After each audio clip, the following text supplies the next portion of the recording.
Muito boa noite, amigos do Oração Ação, amigos entre nós, amigos do bem. Certamente estamos longe de sermos espíritos elevados, mas certamente estamos no caminho. A caminhada é longa, mas começa com um pequeno passo, e esse nós estamos dando. E é uma alegria reconhecermos estarmos no bom caminho, sem que isso seja garantia de mérito para a transição planetária, ou para sermos escolhidos, ou para sermos iluminados, muito pelo contrário. Pode ser ainda que o nosso caminhar seja insuficiente para permanecer na Terra na transição, mas o que importa é estarmos a caminho, é estarmos nos movimentando no bom sentido. Realizarmos o bom combate. Ganhar a guerra, ganhar mesmo a batalha, jamais será certeza. Mas estarmos realizando o bom combate, isso já é uma alegria de alma. E merece a nossa confraternização, os nossos parabéns. Muito bem, muito bom estarmos juntos e no bom caminho. Que assim seja, que isso nos dê alegria, nos dê confiança para melhorarmos ainda mais, e o julgamento só de Deus, só a Deus pertence. Não é? Muito bem. Hoje estamos terminando a visão espiritual das guerras. Como é uma guerra do ponto de vista espiritual? Temos conversado sobre a ação dos espíritos, a visão dos espíritos durante os combates, durante as guerras, como parte desse interessantíssimo capítulo que tem por título A Intervenção dos Espíritos no Mundo Material, segunda parte do capítulo 9 desse O Livro dos Espíritos. Muito bom, muito bacana estarmos juntos. Fundamental buscarmos e algo conquistarmos dessa perspectiva espiritual, de olharmos a vida do ponto de vista espiritual. Vamos ver para onde avançamos hoje? Hoje vamos estudar a questão dos combatentes. Como ficam os combatentes após a morte, como ficam os combatentes, como eles são vistos da perspectiva espiritual. São as perguntas de Kardec e as respostas dos espíritos de luz. A começar pela pergunta 546. São 1019 perguntas e respostas, hoje estamos na 546, onde Kardec pergunta o seguinte: o que acontece com os homens que morrem em combate? Eles ainda se interessam pela batalha após a morte? E a resposta é: existem os que continuam a se interessar. Os outros se afastam. Então, sempre que buscarmos entender como fica o espírito após a morte, e inclusive a morte em combate, a morte no decorrer, no contexto de uma batalha, precisamos considerar que há tantas mortes quantos existem os espíritos, de forma que, conforme o grau de elevação, conforme o grau de sintonia que um ser atravessa a morte, será a reentrada no mundo espiritual, qualificando o ser para uma morte tranquila, consciente, pacífica, ou para uma morte perturbada, desarmônica, doente. O comentário de Kardec a essa questão é o seguinte: nos combates ocorre o mesmo que se verifica em todos os casos de morte violenta. No primeiro momento, o espírito fica surpreso e perturbado. Não acredita que morreu e pensa que ainda está participando do combate. Somente pouco a pouco vai adquirindo a consciência da nova realidade. Aqui Kardec toma o espírito mediano, porque espíritos elevados também morrem em combate. Espíritos elevados certamente não se deixam levar pelo ódio partidário nacionalista, que erroneamente é chamado de amor à pátria. Espíritos elevados durante uma guerra buscam ajudar, buscam auxiliar, serão os enfermeiros, os médicos. Mesmo que estejam no campo de combate, procurarão ajudar as pessoas que sofrem no campo de combate, ajudando até, se houver ocasião, os inimigos. E é claro que um espírito que estiver nesse estágio, ao morrer, jamais sofrerá essa perturbação descrita aqui. Porque se já vive em lucidez, só pode morrer em lucidez. Já aquele espírito mediano, que estiver envolvido com a violência, com a agressão, com o ódio típicos de uma guerra,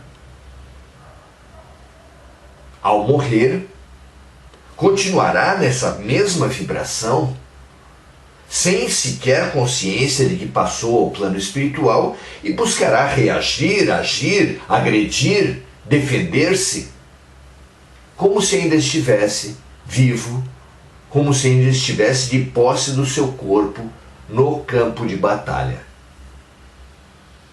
Parece natural que assim seja. A morte jamais poderá ser vista como uma evolução por si. O espírito que morre perturbado entrará no mundo espiritual perturbado. O espírito que morre em decorrência da sua elevação, morre como tentando salvar, tentando ajudar alguém, morre trabalhando pela paz, só pode entrar no mundo espiritual em paz. Se isso acontece durante o sono, no qual quem entra após ver filmes de terror, filmes pornográficos, ou viver situações agressivas, só poderá ter também um sono agressivo.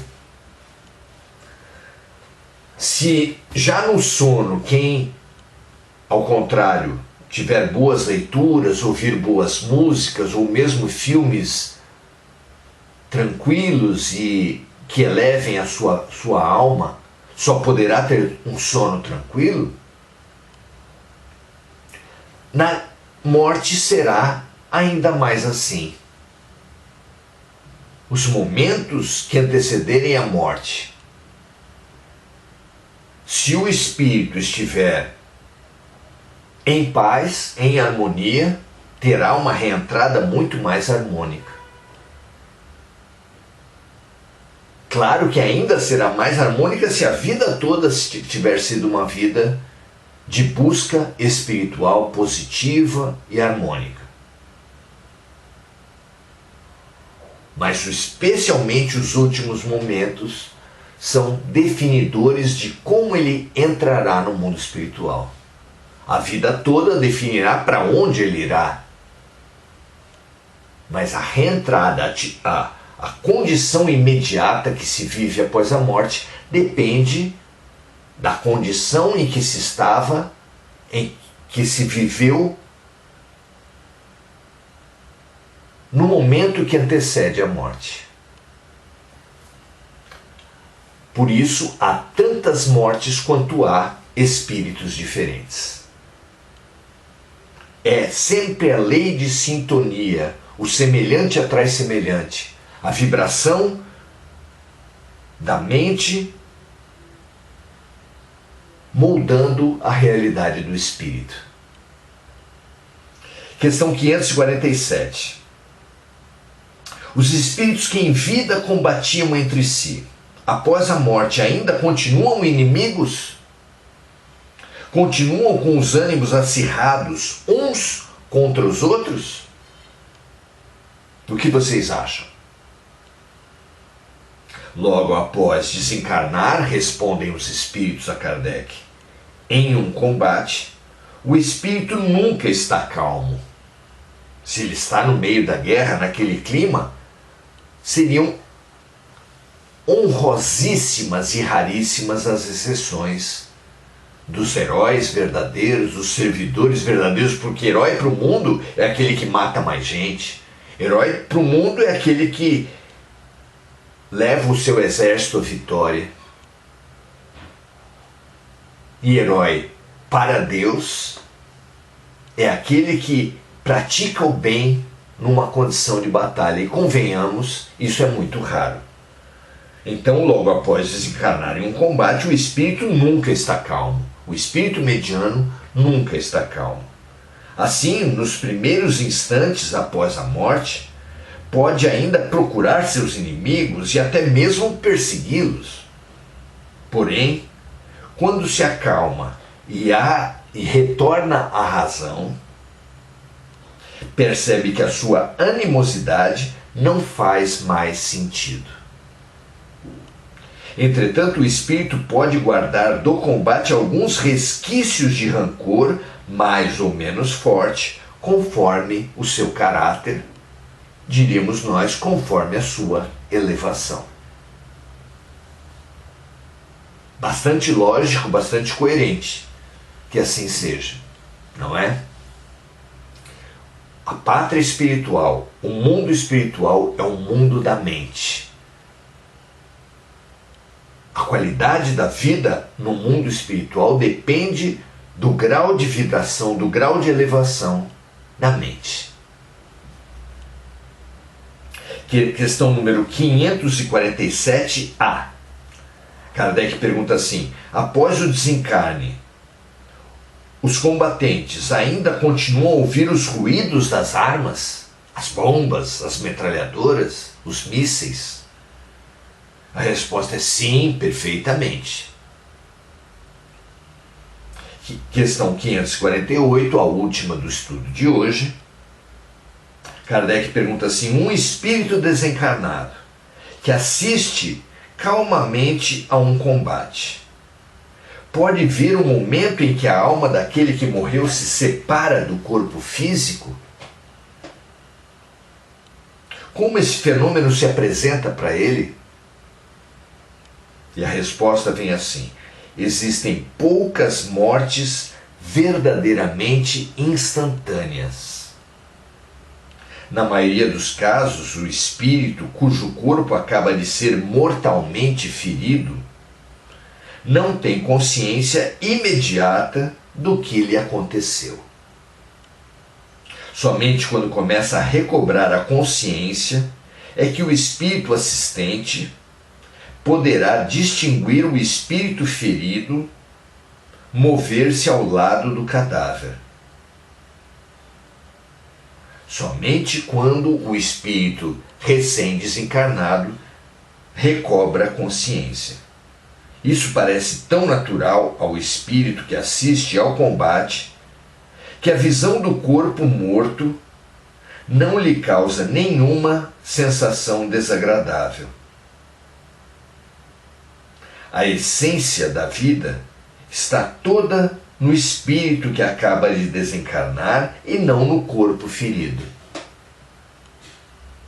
Assim, toda a atenção é direcionada ao espírito desencarnante, e é com ele que o assistente vem conversar ou lhe dar ordens.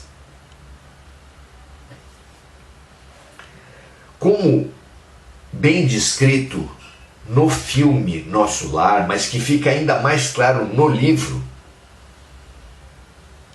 foi grande a movimentação no mundo espiritual, inclusive na colônia de Nosso Lar, por ocasião da Segunda Guerra Mundial. Espíritos elevados sabem com grande antecedência as tragédias coletivas que abalam a Terra. De forma que, assim sendo, sabendo com muita antecedência dos terremotos, dos maremotos, dos vulcões e mesmo das guerras, dos incêndios, dos grandes acidentes que geram os desencarnes em massa, ocorre uma grande mobilização no mundo espiritual. Hospitais de emergência são construídos, energias saudáveis, energias de cura são mobilizadas. Grande quantidade e qualidade de assistentes são arregimentados para o trabalho, de forma que espíritos especialistas em fazer o desligamento são mobilizados. Espíritos conselheiros para acolher os traumatizados pela sua própria morte, pelas violências assistidas, por toda a violência vivida, estarão lá. Magnetizadores que puderem atuar na mobilização das energias naturais, das energias psíquicas, das energias humanas, estarão trabalhando nessa mobilização de energias salutares, de forma terapêutica, de forma a prover os mortos, os traumatizados, os violentados, e assim também os que morrerem com um sentimento de culpa, com ódio, com todos os sentimentos venenosos que intoxicam tanto a alma humana, possam estar sendo trabalhados energeticamente, espiritualmente, para afastá-los, ainda que temporariamente, dos seus inimigos, e psicologicamente, de forma que ele possa rever a sua atitude, perdoando, arrependendo-se, recuperando-se, para então, para depois, mais tarde, poder atuar na sua própria transformação e na reconciliação com seus adversários.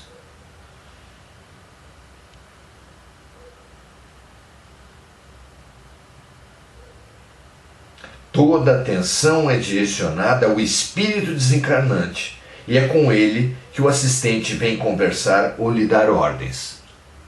Claro que, entre esses espíritos desencarnados que assistem a um combate, haverá também espíritos de baixa condição, espíritos paralisados, intoxicados no ódio, e que tentarão atacar os espíritos desencarnantes que ele considerar inimigos, como se ainda tivesse na guerra. Conforme o merecimento de cada um, conforme a situação de cada um, haverá entre os espíritos de luz também guardiões que afastarão, que usarão as energias de modo a dar segurança ao trabalho todo e a dar paz para os espíritos desencarnantes, afastando esses vingadores movidos a ódio, movidos à vingança, que estarão certamente no campo de batalha no mundo espiritual. É toda uma rede de serviços com espíritos especializados em diversas funções que colaboram entre si nessas situações de desencarnes coletivos pela guerra, especialmente complexas, mais complexas que por desastres naturais, por desastres de acidentes de trânsito ou qualquer outra coisa assim. Por causa dessas emoções terríveis, tóxicas, mobilizadas pela guerra. Muito bom. Muito bom entendermos o que acontece do ponto de vista espiritual. Tomando um exemplo clássico e terrível, as comunidades de Hiroshima e Nagasaki, trucidadas pela bomba atômica, covardemente, com idosos, crianças, doentes, seres de todo tipo, certamente possuíam uma vibração e possuíam uma energia baseada em vivências passadas que pedia o desencarne coletivo. Mas ainda mais certamente não estava nos planos de Deus a bomba atômica que se matasse daquela forma que foi. Mas só foi permitido que assim acontecesse porque aquelas pessoas precisavam passar pelo impacto tremendo do desencarne coletivo. Pelos planos de Deus, quem sabe? Seria um terremoto, seria um maremoto, seria um vulcão, todos eles tão frequentes no Japão, e a situação de desarmonia acabaria por ali, sem gerar ódios, projetos de vingança, rancores, mágoas. Mas infelizmente a decisão humana foi, como prova de nosso primitivismo,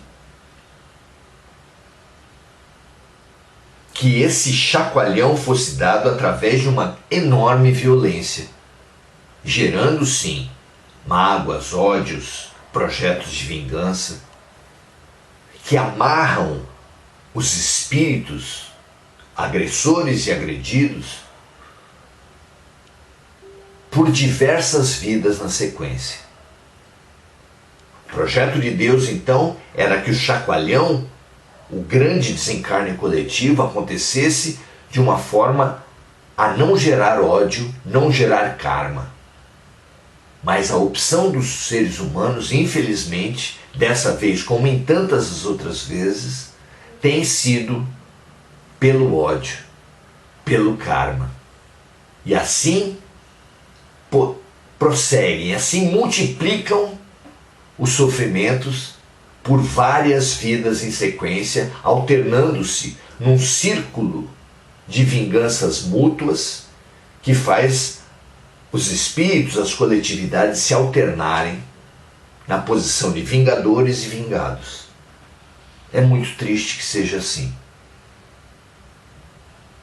Mas é importante que nós entendamos que não há vítimas, que realmente não cai uma folha de uma árvore que não seja pela vontade de Deus. Que todos passam pelo que precisam passar para o seu processo terapêutico, para o seu processo pedagógico ter sequência. Que essa compreensão possa nos ajudar, nos avivar na fé, na compreensão, na lucidez. E lamentar como sempre precisamos lamentar as guerras e trabalhar, como sempre precisamos trabalhar pela paz. Sempre partindo de fazer a paz em nós mesmos, bem-aventurados os mansos, porque eles herdarão a terra, para então, preenchidos de paz, preenchidos de mansidão, transbordarmos em orações, em vibrações, em bons pensamentos, bons sentimentos, boas palavras e boas ações. Que assim seja, preparemo-nos para a paz, para darmos os melhores testemunhos nos grandes fenômenos que ainda teremos que viver, funcionando como água viva nos incêndios da humanidade e não como gasolina na fogueira das vaidades. Graças a Deus, um prazer enorme estarmos juntos. Saudar os amigos agora: Marco Aurélio Trindade, Enir Cajazeira, Maria José Sobral, Mônica Silva, Janaína Correia,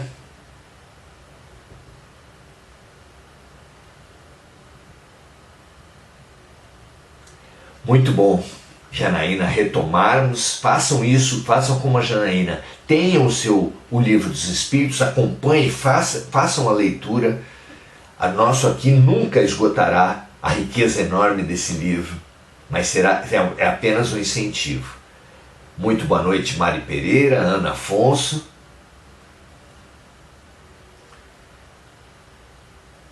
André Santos, Mônica Silva, sempre lembrando de encarnados e desencarnados, vibrando pela paz mundial, como é o nosso trabalho aqui também. E Sayonara Angélica, nossa grande amiga. Que nossa mansidão, nossa consciência transborde em energias de paz, em energias de luz, em energias de regeneração para todas as áreas de conflito da guerra clássica e também de todos os outros conflitos entre religiões, entre classes sociais, entre empresas, entre raças que existem pela Terra. Paz. Que a paz avance, domine e transforme toda a humanidade da Terra. Até a próxima. Amanhã estaremos já num outro capítulo. Amanhã falaremos sobre os pactos espirituais. Que assim seja, graças a Deus, e até amanhã.